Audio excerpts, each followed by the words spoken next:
বাংলাদেশের ইতিহাসের এক অবিচ্ছেদ্য অংশ ছিল ধানমন্ডি ৩২ নম্বর বাড়ি। একসময় এটি ছিল ৬৭৭ নম্বর বাড়ি, রোড নম্বর ৩২। বর্তমানে এটি ১০ নম্বর বাড়ি, রোড নম্বর ১১ নামে পরিচিত। এ বাড়িতেই গড়ে উঠেছে জাতির জনক বঙ্গবন্ধু শেখ মুজিবুর রহমান স্মৃতি জাদুঘর।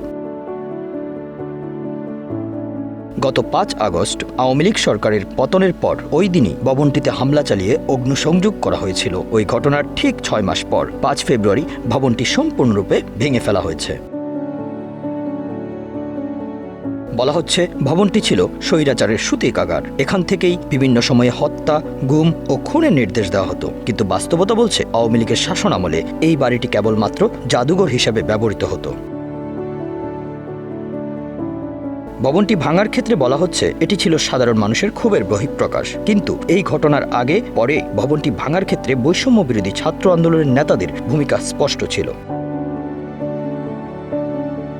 ভবনটির ইতিহাস থেকে জানা যায় ১৯৬১ সালের ১ অক্টোবর বঙ্গবন্ধু শেখ মুজিবুর রহমান সপরিবারে এই বাড়িতে বসবাস শুরু করেন। এখান থেকেই পরিচালিত হয় বাংলাদেশের স্বাধীনতা সংগ্রামের প্রতিটি ধাপ। এই বাড়ি থেকেই তিনি ১৯৭১ সালের ২৫শে মার্চ রাতে স্বাধীনতার ঘোষণা দেন।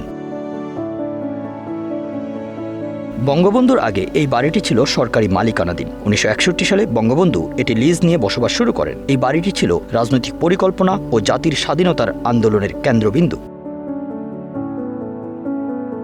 ১৯৭৫ সালের ১৫ই আগস্ট জাতির জনক ও তার পরিবারের সদস্যদের নৃশংসভাবে হত্যা করে এই বাড়িতে বঙ্গবন্ধু, বঙ্গমাতা শেখ ফজিলাতুন্নেসা মুজিব, শেখ কামাল, শেখ জামাল, শেখ রাসেল সহ পরিবারের ৮ জন সদস্যকে হত্যা করে ঘাতকেরা।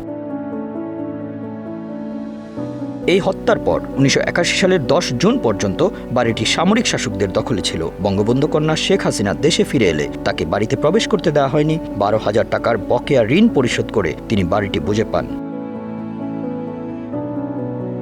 ১৯৯৪ সালের ১৪ই আগস্ট শেখ হাসিনা ও শেখ রেহানার সিদ্ধান্তে এটি জাতির জনক বঙ্গবন্ধু শেখ মুজিবুর রহমান স্মৃতি জাদুঘরে রূপান্তরিত হয়। বাড়ির প্রতিটি দেয়ালে রয়েছে ইতিহাস। ১৯৬৬ সালের ৬ দফা আন্দোলন, ১৯৭০ সালের নির্বাচন, ১৯৭১ সালের মহান মুক্তিযুদ্ধের নানা সিদ্ধান্ত নেওয়া হয়েছিল এই বাড়িতে। এখান থেকেই ২৩ মার্চ ১৯৭১ সালে বঙ্গবন্ধু প্রথমবারের মতো স্বাধীন বাংলাদেশের পতাকা উত্তোলন করেন।